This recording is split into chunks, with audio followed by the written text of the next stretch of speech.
بسم اللہ الرحمن الرحیم۔ ابن عباس سے روایت ہے کہ آپ فرماتے ہیں حضرت سلیمان علیہ السلام جب تخت پر بیٹھے تھے تو آپ علیہ السلام کے پاس کی کرسیوں پر انسان بیٹھتے اور اس کے پاس والی کرسیوں پر جن بیٹھتے، جن کے بعد شیاطین بیٹھتے، پھر ہوا اس تخت کو لے کر اڑتی اور معلق تھما دیتی، پھر پرند آ کر اپنے پروں سے سایہ کر لیتے، پھر آپ ہوا کو حکم دیتے اور وہ پرواز کر کے صبح مہینے بھر کے فاصلے پر پہنچا دیتی۔ اس طرح شام کو مہینے بھر کی دوری طے ہوتی۔ ایک مرتبہ اسی طرح آپ جا رہے تھے، پرندوں کی دیکھ بھال جو کی تو ہدہد کو نہ پایا، بڑے ناراض ہوئے اور فرمایا کیا وہ چند گھنٹوں میں مجھے نظر نہیں پڑتا یا سچی مچی میں غیر حاضر ہے؟ اگر واقعی وہ غیر حاضر ہے تو میں اسے سخت سزا دوں گا بلکہ ذبح کر دوں گا۔ ہاں یہ اور بات ہے کہ وہ غیر حاضری کی کوئی معقول وجہ بیان کر دے۔ ایسے موقع پر آپ علیہ السلام پرندوں کے پر بھجوا کر زمین پر ڈلوا دیتے تھے، کیڑے مکوڑے کھا جاتے۔ اتنے میں اچانک ہدہد آ گیا۔ پرندوں نے کہا کہ آج تیری خیر نہیں، بادشاہ سلامت تیری سزا طے کر چکے ہیں۔ اور اس نے کہا یہ بتاؤ کہ ان کے الفاظ کیا تھے؟ انہوں نے بیان کیے تو ہدہد خوش ہو کر کہنے لگا کہ پھر میں بچ جاؤں گا۔ چنانچہ ہدہد حضرت سلیمان علیہ السلام کے دربار میں پیش ہوا اور کہنے لگا اے نبی اللہ، میں ایک ایسی خبر لے کر آیا ہوں جو آپ کے پاس بھی نہیں ہے۔ میں عرب سے آ رہا ہوں اور پختہ یقینے سی خبر لایا ہوں۔ اس کی بادشاہی ایک عورت کو میں نے کرتے ہوئے پایا۔ اس کے وزیر اور مشیر 312 شخص ہیں اور ان میں سے ہر شخص کے ماتحت 12,000 کی جمعیت ہے۔ اس کی زمین کا نام مادب ہے، یہ صفا سے 3 میل کے فاصلے پر ہے۔ دنیاوی ہر قسم کی ضرورت اسے مہیا ہے۔ اس کا نہایت شاندار قسم کا تخت ہے جس پر وہ جلوس کرتی ہے، وہ بھی سونے سے تندا ہوا، اور یہ 80 ہاتھ اونچا اور 40 ہاتھ چوڑا ہے، اور 600 عورتیں ہر وقت اس کی خدمت میں کمر بستہ رہتی ہیں۔ اس کا دیوار خاص جس میں تخت ہے بہت بڑا محل ہے، بلند و بالا اور کشادہ۔ سب لوگ آفتاب پرست ہیں، خدا پرست کوئی نہیں۔ ملکہ کا نام بلقیس بنت شرحمیل ہے۔ اس کا دادا پورے یمن کا بادشاہ عظیم تھا۔ سلیمان علیہ السلام ملکہ بلقیس اور اس کی قوم کے متعلق بیان سن کر کہنے لگے کہ مجھے یہ معلوم کرنا ہوگا کہ تو سچ کہہ رہا ہے یا جھوٹ بول رہا ہے۔ میرے اس خط کو لے جا کر ملکہ بلقیس کو دے دے اور پھر ان کے پاس سے ہٹ کر دیکھ کہ وہ کیا جواب دیتی ہیں۔ ہدہد اس خط کو اپنی چونچ میں دبا کے ملکہ بلقیس کے محل میں پہنچ گیا اور ملکہ اس وقت خلوت خانہ میں تھی۔ ہدہد نے نہایت خاموشی اور احتیاط کے ساتھ خط اس کے سامنے اس طرح ڈالا کہ وہ جان نہ پائے کہ ہدہد کہاں سے آیا۔ اپنی گود میں پڑے خط کو دیکھ کر وہ محتاط ہو گئی اور خوف زدہ بھی، لیکن اتنا اندازہ ضرور ہو گیا کہ کوئی عام خط نہیں ہے، معزز و مکرم ہے، اس پر مہر بھی لگی ہوئی ہے۔ اس خط کا آغاز بسم اللہ سے کیا گیا تھا۔ کہا جاتا ہے کہ حضرت سلیمان علیہ السلام سے پہلے کسی نے خط میں بسم اللہ الرحمن الرحیم نہیں لکھی۔ بسم اللہ سے ابتدا اس امر کی طرف اشارہ تھا کہ سرکشی چھوڑ کر ایک اللہ کی عبادت کرو۔ یہ کسی بادشاہ کا ہی نہیں بلکہ ایک پیغمبر کا دعوت نامہ ہے، ایک اللہ کی عبادت کرو۔ ملکہ عقل مند تھی، معاملات کو کس طرح طے کیا جائے بخوبی جانتی تھی، وہ با اختیار بھی تھی۔ اس کا فیصلہ اس کے اہل دربار کے لیے رد کرنا ممکن نہ تھا، پھر بھی اس نے مصلحتاً اپنا فیصلہ سنانے کی بجائے اہل دربار سے مشورہ ضروری جانا۔ چنانچہ اپنے تمام سرداروں کو دربار میں حاضر ہونے کا حکم دیا اور کہا کہ میری طرف ایک بہت ہی اہم اور وقت والا خط ڈالا گیا ہے جس میں مسلمان ہونے اور تابع فرمان بننے کی دعوت دی گئی ہے۔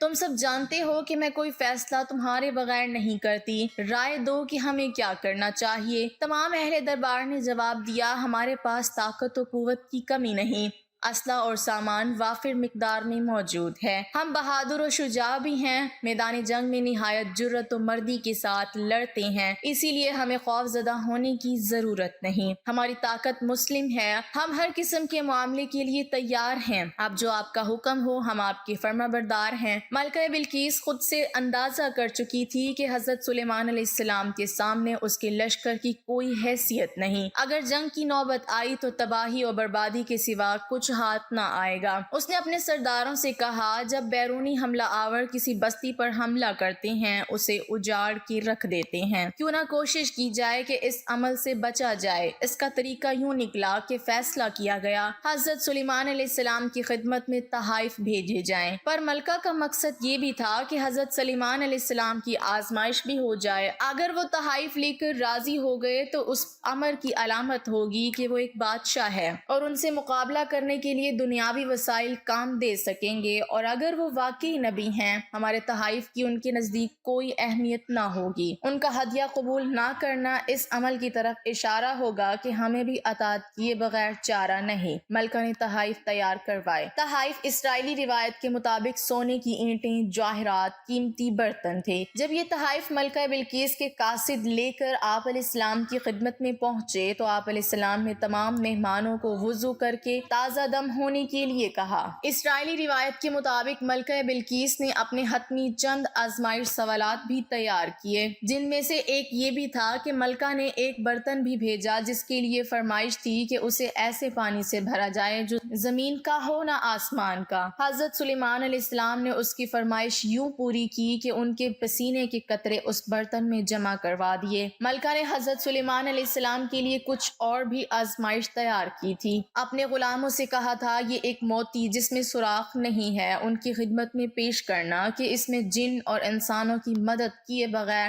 دھاگا ڈال دے۔ دوسری موتی میں سوراخ ٹیڑھا ہے اس میں بھی دھاگا ڈالنا ناممکن ہے، انہیں کہنا اس میں بھی دھاگا ڈال کر دکھائیں۔ اگر وہ ان سوالوں کو احمقانہ یا ناممکن سمجھ کر غصے میں آ گیا تو وہ ایک عام بادشاہ ہے، اگر اس کا رویہ خوشگوار رہا تو جان لینا کہ وہ معمولی بادشاہ نہیں بلکہ نبی ہیں، پھر اس کی بات توجہ سے سننا۔ قاصد حاضر ہوا، آپ علیہ السلام نے ڈبیا طلب کی۔ اس نے کہا کھولنے سے پہلے بتائیے اس میں کیا ہے۔ حضرت جبرائیل علیہ السلام نے مدد کی۔ آپ علیہ السلام نے فرمایا ایک موتی بغیر سوراخ کے، ایک موتی ٹیڑھے سوراخ والا۔ قاصد بولا ان دونوں میں دھاگا ڈال دو۔ آپ علیہ السلام نے اپنے درباریوں سے فرمایا موتی میں سوراخ کون کرے گا؟ دیمک نے کام اپنے ذمہ لیا اور موتی میں ایک سرے سے داخل ہو کر دوسرے سے نکل آیا۔ آپ علیہ السلام نے دیمک سے خوش ہو کر فرمایا تمہیں کوئی حاجت ہو تو بیان کرو۔ اس نے کہا اے نبی علیہ السلام میرا رزق درختوں میں کر دیں۔ آپ علیہ السلام نے اس کی فرمائش پوری کی۔ پھر آپ نے ٹیڑھے سوراخ والے موتی کو سامنے رکھا اور کہا اس میں دھاگا کون ڈالے گا؟ سفید کیڑے نے آگے بڑھ کر کہا میں یہ کام کروں گا۔ اس نے دھاگا اپنے منہ میں لیا اور ایک طرف سے جا کر دوسری طرف سے نکل آیا، اور آپ علیہ السلام نے اس کیڑے سے اس کی حاجت پوچھی۔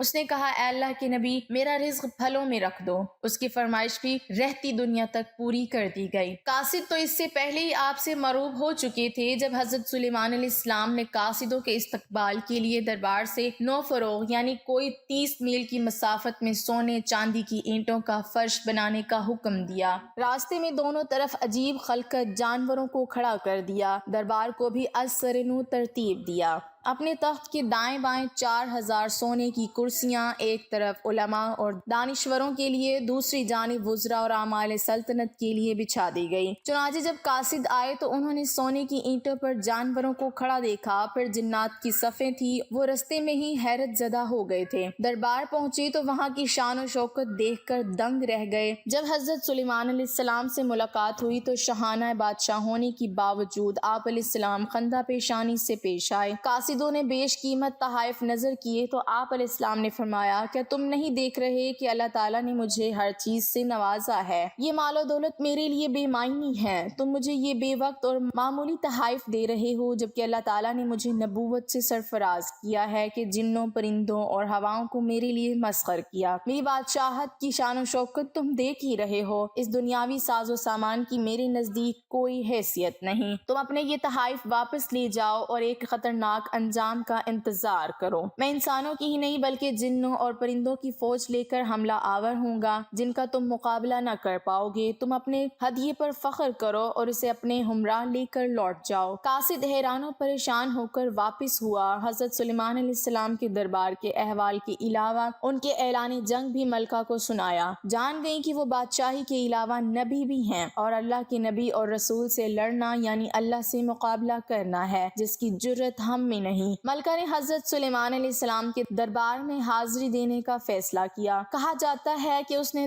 12,000 سردار منتخب کیے جن کے تحت 1,00,000 سپاہی تھے۔ حضرت سلیمان علیہ السلام نے دور سے کوئی ابھرتا ہوا دیکھا تو جان گئے کہ ملکہ بلقیس اپنے سپاہیوں کے ساتھ آ رہی ہیں۔ اس وقت وہ محل سے 3 میل کے فاصلے پر تھیں۔ حضرت سلیمان علیہ السلام نے سوچا کہ وہ میرے دربار کی شان و شوکت کے ساتھ ساتھ پیغمبرانہ معجزہ بھی دیکھ لیں، اس لیے آپ نے اپنی اس مجلس میں کہا جہاں آپ صبح سے دوپہر تک مقدمات کا فیصلہ کیا کرتے تھے اور جہاں جن و انس سب ہی شریک ہوا کرتے تھے، فرمایا کہ کیا ملکہ بلقیس کا تخت جس کی بیش قیمت اور نادر ہونے کی بہت شہرت ہے، ملکہ کے میرے دربار میں پہنچنے سے پہلے کوئی یہاں لا سکتا ہے؟ کیونکہ جب وہ یہاں آ جائے گی ایمان لے آئے گی جس کا مال ہم پر حرام ہو جائے گا۔ بہرحال ایک طاقتور اور سرکش جن جو ایک بڑے پہاڑ جتنی جسامت رکھتا تھا وہ بول پڑا کہ اگر آپ مجھے اجازت دیں تو میں آپ کا دربار برخاست کرنے سے پہلے اس تخت کو اٹھا کر یہاں لا سکتا ہوں۔ پھر آپ جانتے ہیں کہ میں بہت ہی امانت دار ہوں اور ذخیرہ جواہرات سے مزین تخت سے کوئی چیز چراؤں گا نہیں۔ ظاہر ہے کہ جن انسانوں کے مقابلے میں غیر معمولی قوتیں رکھتا ہے، کسی انسان کے لیے ممکن نہیں کہ وہ بیت المقدس سے مغربی یمن جائے اور 1,500 میل کا فاصلہ 2-4 گھنٹوں میں طے کر کے تخت یہاں پہنچائے، اور تخت بھی کوئی عام معمولی نہیں، نہایت وسیع و عریض اور وزنی جسے اٹھانا فرد واحد کے بس کی بات نہیں، اور پھر تخت بھی وہ جو ملکہ نے سب سے زیادہ حفاظت کے ساتھ شاہی محلات کے وسط میں ایک محفوظ محل میں رکھا ہوا تھا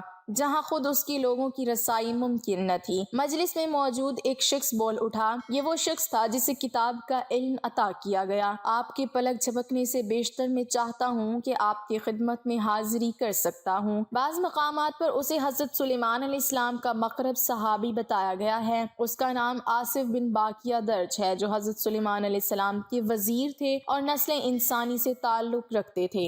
وہ تخت محل کے کسی حصے میں محفوظ تھا۔ یہ بات ہو سکتی ہے کہ اللہ نے انہیں کرامت بخشی تھی کہ جس کے سبب انہوں نے جن کی مختصر مہلت کو بھی طویل جانا اور کہا کہ میں پلک جھپکنے سے پہلے تخت حاصل کر سکتا ہوں۔ چنانچہ لمحہ بھر میں ہی حضرت سلیمان علیہ السلام نے تخت اپنے سامنے موجود پایا۔ تمام اہل دربار حیرت زدہ رہ گئے۔ کہا جاتا ہے جس کرسی پر پاؤں رکھ کر حضرت سلیمان علیہ السلام تخت شاہی پر چڑھے تھے اس کے نیچے سے ملکہ بلقیس کا تخت نکل آیا تو آپ نے فرمایا، یہ میرے رب کا فضل ہے جو مجھے آزمانا چاہتا ہے کہ میں شکر گزاری کرتا ہوں یا بے پرواہ رہتا ہوں۔ لمحہ بھر میں تخت کی موجودگی میں اس شخص کا کوئی کمال نہیں، یہ سب اسی کی عطا ہے۔ آپ علیہ السلام نے حکم دیا اس تخت کی ہیبت تھوڑی بہت تبدیل کر دی جائے، کچھ ہیرے جواہرات بدل دو، رنگ و روغن تبدیل کر دو تاکہ جب وہ یہاں پہنچے تو دیکھا جائے کہ وہ اپنے تخت کو پہچانتی ہیں، یعنی اتنا بڑا معجزہ دیکھ کر کیا راہ ہدایت پاتی ہے یا نہیں۔ ملکہ بلقیس دربار سلیمان میں حاضر ہوئیں اپنی طرف سے بڑی شان و شوکت اور فخر و ناز کے ساتھ، اونٹوں کے قافلوں کے ساتھ جس پر عہد و عنبر خوشبو لدی تھی،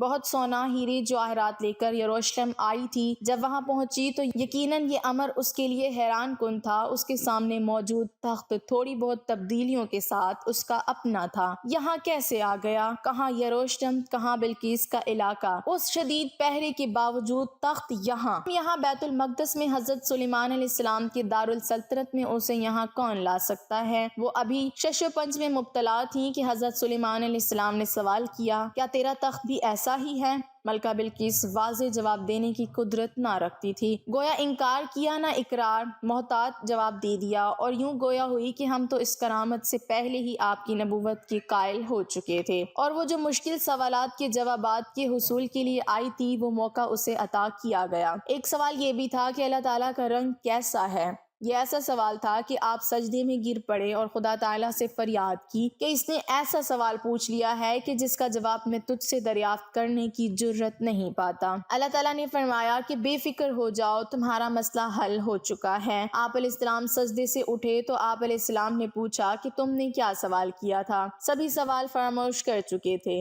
اب حضرت سلیمان علیہ السلام نے پوچھا کہ نبوت کے معجزے تو وہ دیکھ چکی ہیں، اب اسے ظاہری سلطنت اور جاہ و جلال بھی دکھایا جائے۔ ملکہ بلقیس کی آمد کی خبر سن کر آپ علیہ السلام جنوں کو ایک ایسے محل کی تعمیر کا حکم دے چکے تھے جو صرف شیشے اور کانچ کا تھا اور اس کے نیچے پانی سے لبالب حوض تھے۔ شیشہ بہت ہی صاف شفاف تھا، آنے والے شیشے کا امتیاز نہیں کر سکتا تھا بلکہ اسے ایسے ہی معلوم ہوتا کہ پانی ہی پانی ہے۔ بعض لوگوں کا بیان یہ ہے کہ سنت سے غرض آپ علیہ السلام کی یہ تھی کہ آپ اس سے نکاح کرنا چاہتے تھے، لیکن یہ سنا تھا کہ اس کی پنڈلیاں بہت خراب ہیں، اس کے ٹخنے چوپایوں کے گھوڑوں جیسے ہیں۔ اس کی تحقیق کے لیے آپ نے ایسا کیا تھا، جب وہ یہاں آنے لگی تو پانی کے حوض کو دیکھ کر اپنے پائنچے اٹھائے۔ آپ علیہ السلام نے دیکھ لیا جو بات مجھے پہنچائی گئی ہے غلط ہے، اس کی پنڈلیاں اور پیر بالکل انسانوں جیسے ہی ہیں، کوئی نئی بات یا بدصورتی نہیں۔ چونکہ بے نکاح تھی، پنڈلیوں پر بال بڑے بڑے تھے، آپ نے استری سے منوار ڈالنے کا مشورہ دیا، لیکن اس نے کہا اس کی برداشت مجھ سے نہ ہو سکے گی۔ آپ علیہ السلام نے جنوں سے کہا کہ کوئی اور چیز بناؤ جس سے بال جاتے رہیں، اور جنوں نے ہڑتال پیش کی۔ یہ دوا سب سے پہلے حضرت سلیمان علیہ السلام کے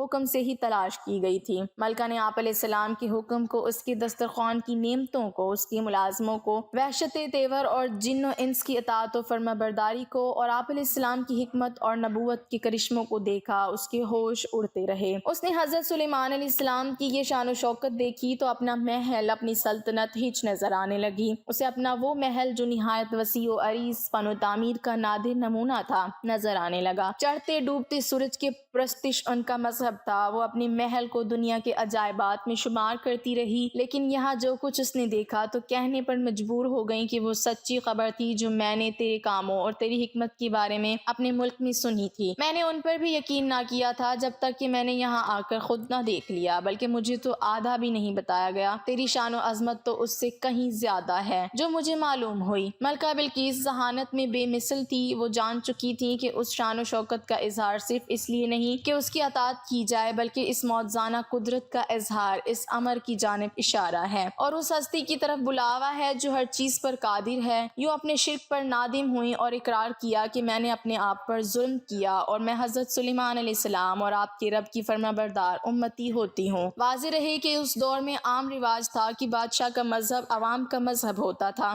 اس لیے ملکہ بلقیس کے ایمان لانے کے ساتھ ہی اس کی پوری قوم بھی ممکن ہے کہ ایمان لے آئی۔ ملکہ بلقیس کے ایمان لانے کے واقعے کے بعد کی تفصیل قرآن پاک میں موجود نہیں۔ مختلف روایت تفاسیر اسرائیلی روایت میں ہے یہ حضرت سلیمان علیہ السلام نے ملکہ بلقیس سے نکاح کر لیا تھا، لیکن اسے اس کے ملک پر برقرار رکھا تھا، چنانچہ اس کا قیام یمن میں ہی تھا۔ وہاں ملکہ بلقیس کو 3 شاندار محل تعمیر کروا کر دیے تھے۔ آپ علیہ السلام ہر ماہ 3 روز وہاں قیام فرماتی۔ اہل حبشہ ملکہ بلقیس اور حضرت سلیمان علیہ السلام کی اولاد ہونے کا دعویٰ کرتے ہیں۔